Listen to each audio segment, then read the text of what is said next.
था उसकी डिस्कशन की बात हो रही है। क्या हुआ? ओके, फॉर एग्जाम्पल डाइपोल का टॉपिक है और आपने उसके फार्मूलाज या उसकी डिस्कशन स्टार्ट करनी, और चूंकि एग्ज़ाम में आपकी किताब अलाउड है और खुदा का करना ऐसा हो गया कि अल्लाह ना करे किसी दुश्मन पर भी ये वक्त आए कि उसको किताब खोलना पड़े। अब डाइपोल का फार्मूला है और वो आपको मालूम नहीं और आपने किताब खोल ली, तो आप ये किताब ज़िंदगी में पहली दफ़ा खोलने लगे। ठीक है,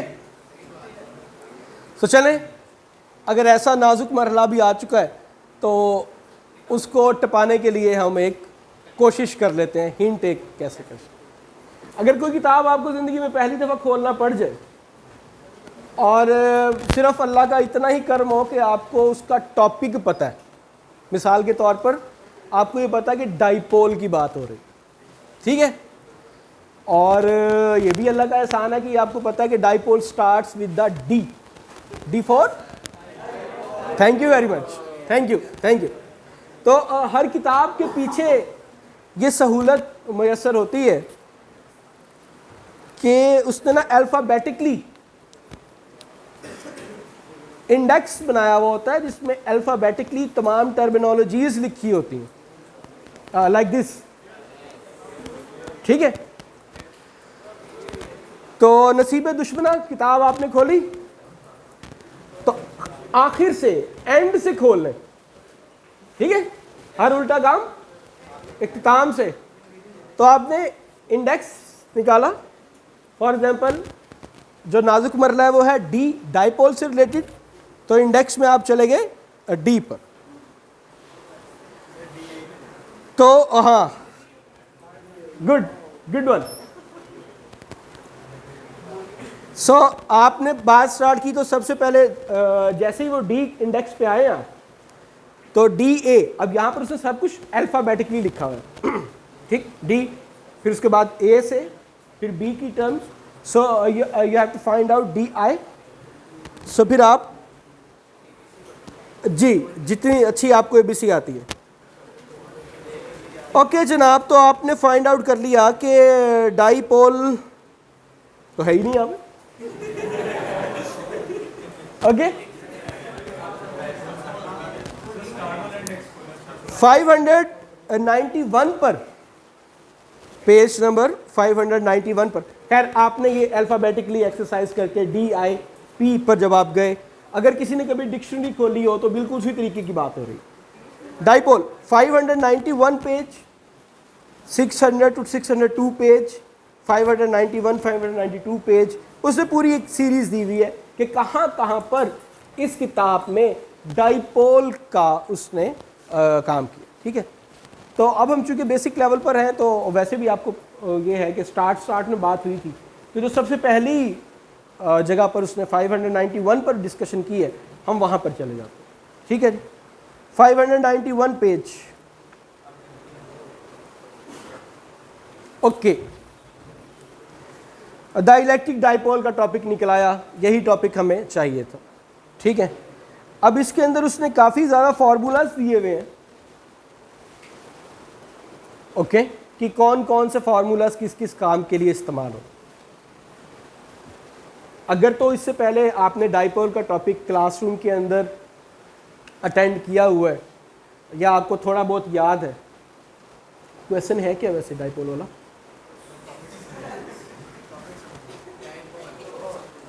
टॉपिक समझने के लिए वो है, रिकॉर्ड हुआ वो टॉपिक है डाइपोल वाला, रिकॉर्ड नहीं हुआ, ओके, ठीक है, चलें हम आ जाते हैं, थोड़ा बहुत उसको हिंट दे देंगे। सो यहाँ पर अब आप आ गए, ये जनरल डिस्कशन थी इनके क्वेश्चन के हट के, डाइपोल क्या चीज़ है वो अलग से, तो 1.5 घंटे का था, नहीं इसमें नहीं, इस टाइम में नहीं गुजरेगा अगर आप इस तरह से आते हैं। आइडियली तो ये बात आपको पता होनी चाहिए कि जो डाइपोल का टॉपिक है वो आपके पहले चैप्टर में, ठीक है। तो आप जैसे ही सफ़े मैंने बताई, कंडीशन ये थी कि आपने पहली दफ़ा किताब खोली है, ठीक है, तो थोड़ा बहुत जो काम चलाने की बात है वो कैसे हो, ठीक है, अभी अगर मैं डाइपोल बाद में हम करते हैं, इसी टॉपिक को कंटिन्यू कर दें। जनाब आपने जो है वो फार्मूलाज अब आपके सामने है, किताब आपके सामने है, और फ़र्ज़ करते हैं कि उसने आपने जो क्वेश्चन पढ़ा है, क्वेश्चन जो रीड किया, उसमें कहीं पर आपको इलेक्ट्रिक फील्ड का लफ्ज़ नज़र आ गया। ठीक है, तो अब आपको ये समझ आई थोड़ी बहुत कि अच्छा डाइपोल, इलेक्ट्रिक फील्ड, तो अब आप इन फार्मूलाज पर नज़र दौड़ाएंगे तो आपको वो फार्मूलाज जहाँ पर इलेक्ट्रिक फील्ड और डाइपोल की बात हो रही है वो हाईलाइट कर लेना चाहिए, वो अब आपके काम की चीज़ हो सकती है। ठीक है, ये हम आपसे बात कर रहे हैं कि बिल्कुल ब्लाइंडली आपने आखिरी 2-3 दिन में बैठकर, अल्लाह ना करे वैसे आपकी क्लास में कोई ऐसा नहीं होगा जिसने आखिरी वीक में बैठकर पूरे कोर्स की तैयारी की होगी। ठीक है, इन केस ऐसी कोई सिचुएशन आ जाती है तो हम उसकी बात कर रहे थे। तो अब वो फार्मूलाज जो इलेक्ट्रिक फील्ड और डाइपोल के टॉपिक में इलेक्ट्रिक फील्ड से रिलेटेड हैं, वो अब आपके टारगेटेड हो गए based on the information of the question paper. Question paper के अंदर इलेक्ट्रिक फील्ड का वर्ड था। ठीक है, आप लोगों ने जो यानी कि जो लोग यूज्ड टू हैं किताब से और जो सारा कोर्स इनको आता है, उनके लिए नहीं बात हो रही है, उनके लिए डिफरेंट लाइन ऑफ एक्शन है। उनको क्या चाहिए होगा, हम उस पर आ जाते हैं। तो अब आपने खींच तान के उन फार्मूलाज में जो एंट्रीज हैं या जो अप्रोप्रिएट फार्मूला आपके लिए हो सकता है वो जज करना कि अच्छा यार ये 4 फार्मूलाज हैं जो इलेक्ट्रिक फील्ड से और डाइपोल से रिलेटेड हैं, इनमें से कौन सा मैं टॉपिक या कौन सा फार्मूला आप चूज़ करूँगा। ठीक है, उसकी एंट्रीज देखनी है, कौन कौन से फार्मूले, जिससे हमने कहा कि ये वो कैपेसिटर था, उसके अंदर 1 2 3 4 अननोन्स थे। ठीक है, वो देखना कि क्वेश्चन के अंदर कौन कौन सी वैल्यूज मिल सकती हैं। ओके, वो वाली वैल्यूज एंटर करके ट्राई करनी है कौन सा फार्मूला। लेकिन ये मेथड बिल्कुल ब्लैंक पर्सन के लिए जिसको कोई इन्फॉर्मेशन नहीं थी। फॉर एग्जांपल आपको डाइपोल का टॉपिक आता है लेकिन सिर्फ फार्मूला याद नहीं है क्योंकि आपने रट्टा नहीं लगाना था इतने फार्मूलाज में से, तो फिर आप कैसे कर लें। तो आप सबसे पहले डाइपोल के टॉपिक पे गए, वहाँ पे आपने देखा कि उसने कहा कि इलेक्ट्रिक डाइपोल क्या होता है। इलेक्ट्रिक डाइपोल आपको पता था कि 2 ऑपोजिट चार्जेस सेम मैग्नीट्यूड के साथ, ठीक, एक पॉजिटिव, ठीक, और separated by a distance. 2 charges opposite और किसी डिस्टेंस के साथ अगर वो कनेक्टेड हो, Q is the amount of charge on any और D is the distance between। और आप किसी और लोकेशन पर खड़े हुए ऑब्जर्व कर रहे हैं, मिसाल के तौर पर आप for away from this combination, और आपका इशू ये है, आपका प्रॉब्लम ये है कि इस जगह पर इलेक्ट्रिक फील्ड क्या फील किया जाएगा। ये जो 2 चार्जेस हैं इनका इफेक्ट, इलेक्ट्रिकल इफेक्ट इस लोकेशन पर क्या होगा। सवाल में कुछ ऐसी बात कर दीजिए। ठीक, तो आपको फॉर्मूला जो लास्ट टाइम हमने जो डिस्कशन की थी वो है आपकी बुक के मुताबिक 26.11 इक्वेशन नंबर के 1/4 pi epsilon not the information of medium. Dipole की बात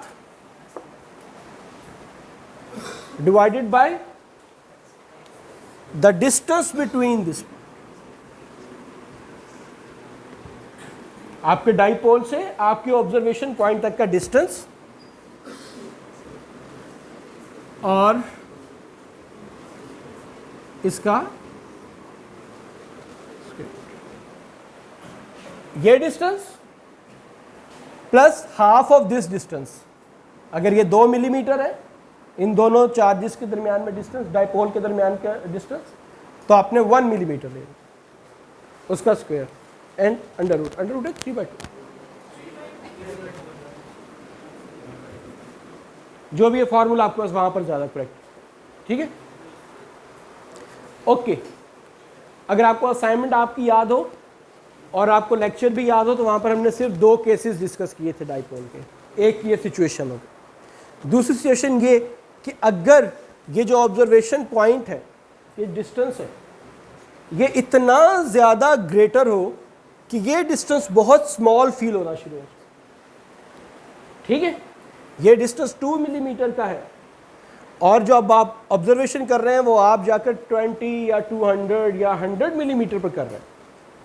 सो 2 millimetre is nothing as compare to 100 millimetre और 50 मिलीमीटर लाइक दिस.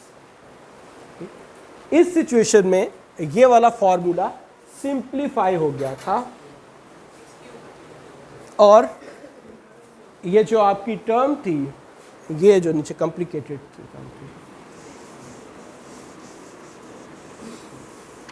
ये एक्स क्यूब में convert.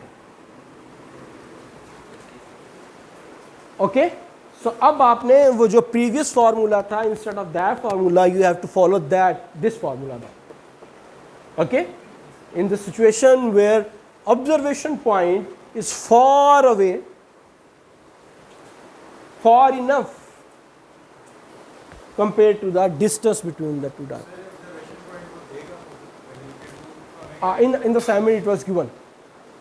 Okay, so there were two parts and you have to choose two formulas. That was totally up to you, that in which situation you have to follow which formula. ये अब आपके ऊपर. Okay, हमने इतनी तकरीबन discussion dipole में की. Okay, so please इस बारे में केयरफुल रहिएगा कि अगर वो प्रीवियस फार्मूला पुट करना था तो आपने ये वाला फार्मूला पुट नहीं करना. एक ये वाला फार्मूला था तो फिर उस वक्त प्रीवियस फार्मूला नहीं करना. ठीक है, ओके जी. इसके अलावा क्लास ख़त्म होने का इंतज़ार, उसके अलावा अब ये भी बातें कर रहे थे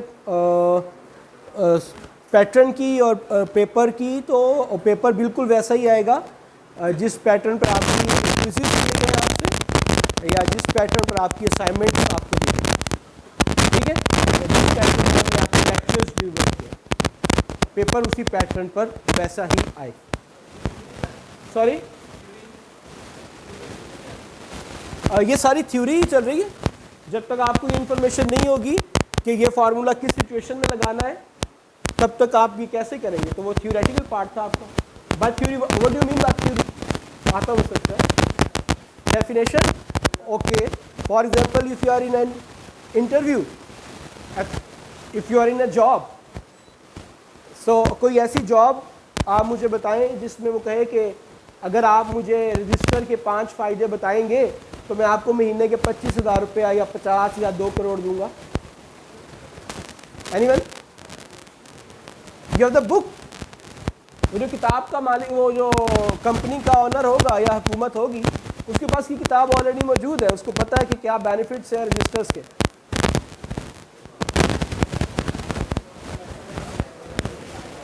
एमसीक्यूज की बात हो रही है, तो अगर तो कोई बंदा कौन बनेगा करोड़पति जाना चाहता है, या कोई जॉब ऐसी हो जो कि आपको कहे कि ये एक प्रॉब्लम आया है, ये हमने एक प्रोग्राम बनाना है, फलां कंपनी आई है हमारे पास प्रोजेक्ट लेके कि हमारी कंपनी के ऑपरेशन के लिए एक प्रोग्राम बनाना है आपने, या सॉफ्टवेयर बनाना है, या डाटा स्ट्रक्चर का कोई काम करना है, और उसने कहा है कि ये 5 ऑप्शन हैं,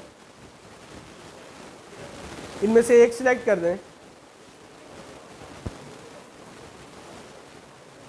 ठीक, तो फिर हम एमसीक्यूज भी आपको यहाँ पर कंसिडर कर लेते. जी प्लीज़.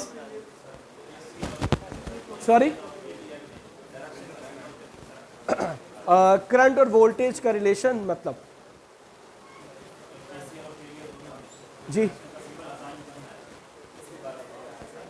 ओके जी, अली सजाद आपका सवाल. वो 25 है, वो पता है. 25 मार्क्स का आपका मिड है, 50 का टर्मिनल है, 15 के क्विज़ेस हैं और 10 की assignments. That's your 100 marks in theory, and on the same pattern there will be 100 marks in the lab. Okay? ये पहले दिन हमने इंफॉर्मेशन कलेक्ट कर ली थी. क्या बात कर रहे थे? जी, इनकी वेटेज बनेगी थ्योरी के 75,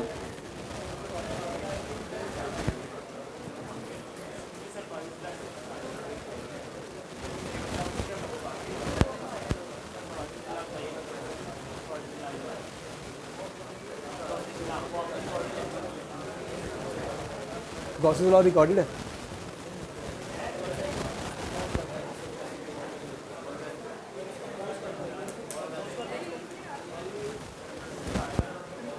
जब आप लोगों की तसल्ली हो जाए मुझे बता दीजिएगा।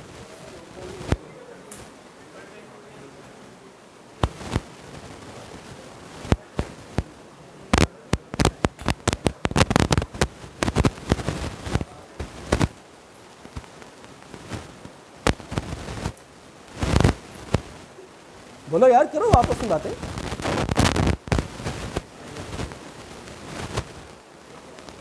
कोई नहीं, मैं वैसे ही खड़ा हूँ यहाँ पर, तुम लोग करते रहो जो करते। ओके, हाँ क्या कह रहे थे भाई, सवाल था किसी का। और केसीएल केवीएल पे आते हैं हम, शाबाश। Gauss's law, okay. वो वेटेज 75 और 25% है, यानी कि जो थ्योरी के आपके मार्क्स आएंगे उसके 75% कंसीडर होंगे, और जो लैब में आपके मार्क्स आएंगे वो उनके 25% कंसीडर होंगे। और आपको दोनों में पास होना ज़रूरी है। ये नहीं कि एक में आपके 100 में से 100 आ गए और दूसरे में से 49 आ गए। 49 out of 100 plus 100 out of 100 is equal to 0। ये बात हमने पहले लेक्चर में कर ली, ठीक है, कि दोनों में आपको 50% मार्क्स लेना है। Okay, that's it. ओके जी, गॉसेस लॉ का तो लेक्चर रिकॉर्डेड है यार, नहीं? ओके चलें, ठीक है, हम आ जाते हैं उस पर बात कर लेते हैं। गॉसेस लॉ में हम ये बात कर रहे थे कि अगर आपके पास कोई ऐसी ज्योमेट्री आ जाती है जो सिमेट्रिक हो, ठीक है, और आपको उसमें चार्ज रखा हुआ है, एक अमाउंट ऑफ चार्ज, ठीक, और कोई सिमेट्रिक बॉडी से मुराद एक फुटबॉल है, स्फीयर, जिसका रेडियस है कुछ r। अब इस r डिस्टेंस पर, यानी कि द बॉर्डर ऑफ फुटबॉल, आपको फाइंड आउट करना है कि इस चार्ज की वजह से इलेक्ट्रिक फील्ड कितना प्रोड्यूस हो।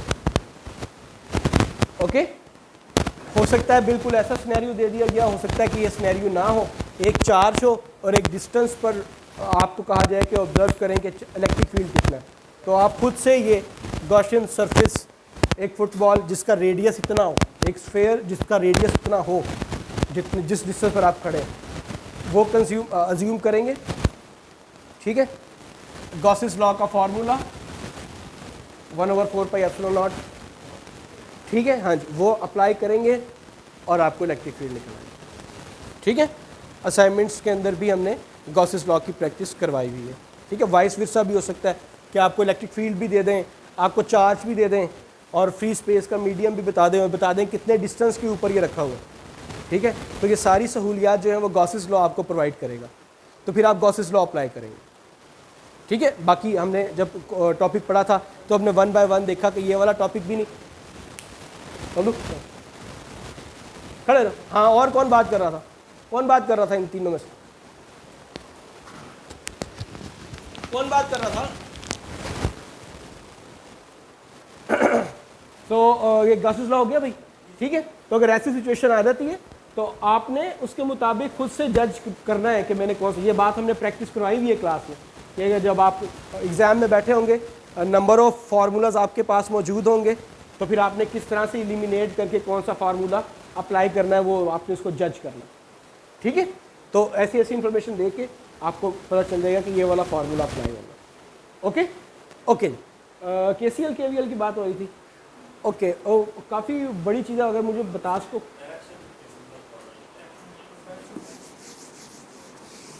ओके, करंट और वोल्टेज की डायरेक्शन आपस में कैसे एसोसिएट हैं, कैसे लिंक्ड हैं, ये पूछना चाह रहे हैं। ओके ओके, ठीक है। अगर तो आपको सर्किट में डायरेक्शन गिवन ही नहीं है, या किसी एक या दो कंपोनेंट्स में डायरेक्शंस नहीं गिवन, फर्ज करते हैं करंट की डायरेक्शन में गिवन, मुझे एक सर्किट बनाना है,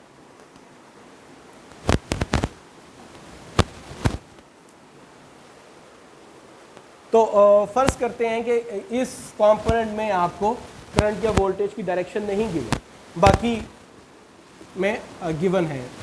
let's suppose, so it's totally up to you कि आप इसको क्या डायरेक्शन दें, दो क्वांटिटीज, दो बेसिक क्वांटिटीज वोल्टेज और करंट में से आपने एक को चूज करना, ठीक है, या करंट या वोल्टेज। ओके, क्या चूज करना चाहेंगे? करंट। आपने अपनी मर्जी से, ठीक है, करंट की कोई भी डायरेक्शन इसको दे दी। फर्ज करते हैं कि आपकी मर्जी थी फ्रॉम अप टू डाउन, ठीक है, आपके साथ जो बैठे हैं, क्या नाम है अपना, अहमद की मर्जी थी कि डाउन करो, ठीक है। यहां तक आप दोनों की इंडिविजुअल मर्जी अजम्पशन चल गई, ठीक है। अब इसके साथ दूसरी क्वांटिटी जो वोल्टेज की है, ओके, अब वहां पर आपको ये इंफॉर्मेशन है कि current flows from higher to lower potential. तो जो आपकी मर्जी थी करंट की, उसके मुताबिक वोल्टेज की पोलैरिटी ये होगी। अब आपने यहां अजम्पशन नहीं लगानी, ओके। लेकिन जो अहमद है उनके मुताबिक पोलैरिटी होगी ये वाली, ठीक है। फर्ज करते हैं कि इसकी भी वैल्यू गिवन नहीं थी। अपना क्या नाम है? जी जी, तलहा। तलहा, इसको आप वोल्टेज, क्योंकि उन्होंने पहले करंट पे मर्जी चला ली थी, आप कहेंगे वोल्टेज में मेरी मर्जी चलती है, चलाएं। पोलैरिटी देनी है इसको अपनी मर्जी से, लाइक दिस, ओके। अब ना इसका करंट गिवन था, ना इसका वोल्टेज गिवन था, ठीक है। तो आपने कहा चले जनाब मैं इसको पोलैरिटी जो है वो अपनी मर्जी से असाइन कर, ठीक है, और आपने ये चूज कर लिया, ठीक है। अगर आपकी इजाजत हो तो मैं इसकी उलट पोलैरिटी ले लूं। हुज़ैफा ने ये वाली पोलैरिटी जो है वो अज्यूम कर ली, ओके। अज्यूम करने की कॉन्सिक्वेंसेस क्या है उस पर अभी हम आएंगे। तो अब करंट की जो पोलैरिटीज हैं, करंट की जो डायरेक्शन है, अब वो आपके इख्तियार में नहीं है। अब इस रजिस्टर में ब्लू पोलैरिटी के मुताबिक जो करंट की डायरेक्शन बनेगी हायर टू लोअर पोटेंशियल, ठीक है जी। लेकिन सेम रजिस्टर में ब्लैक पोलैरिटी के मुताबिक जो करंट की डायरेक्शन बनेगी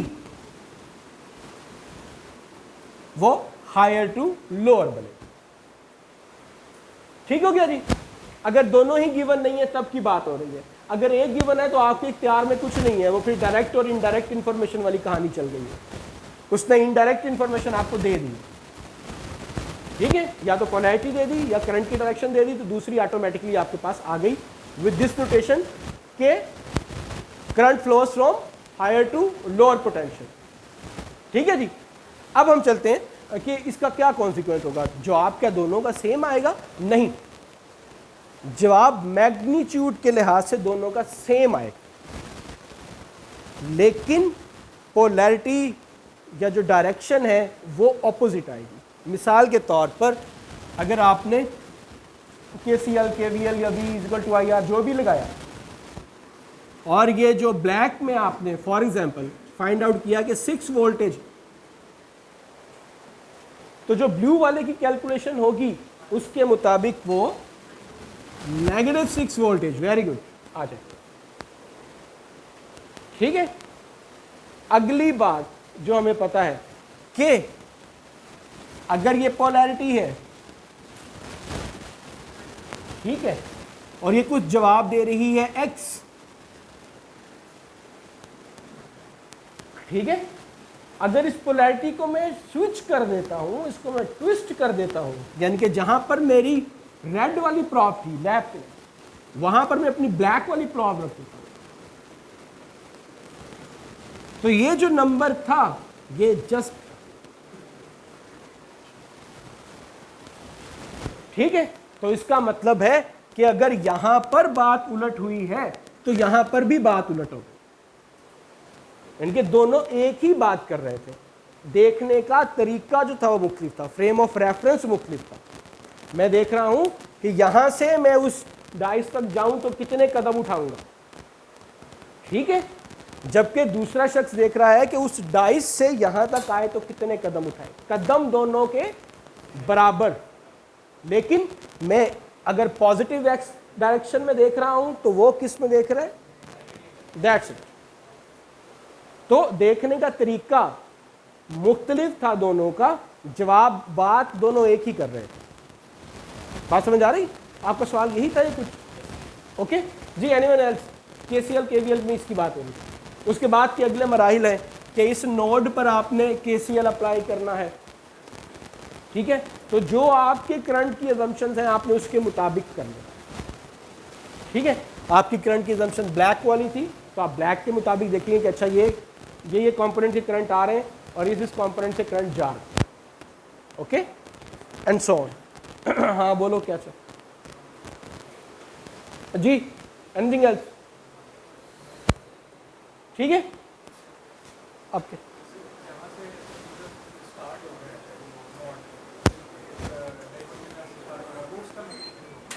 सॉरी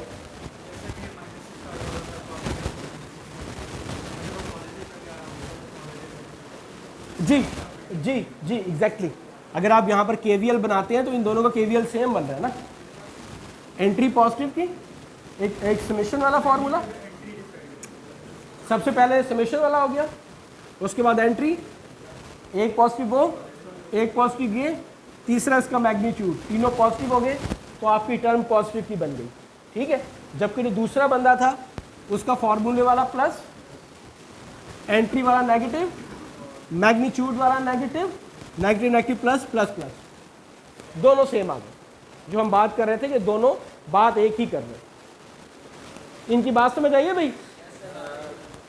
ये जो भी इन्होंने सवाल किया है उसका जवाब, जो हम बात कर रहे थे ना कि दोनों बात ये कर रहे हैं, उसको इन्होंने एक्सप्लेन करने की कोशिश की है कि अगर मैं यहाँ पर केसीएल या केवीएल लगाने की कोशिश करता हूँ तो जो जवाब ब्लैक वाले रिजल्ट्स देंगे, जो रिजल्ट ब्लैक वाला मार्कर देगा वही वाला जवाब ये ब्लू वाला मार्कर भी देगा, ठीक है। हालांकि दोनों की पोलैरिटी, दोनों की अजम्पशन आपको अपेरेंटली ऑपोजिट लग रही है, ओके ठीक है जी, ओके जी। इसके अलावा क्या रह गया? ठीक है, थैंक यू वेरी मच।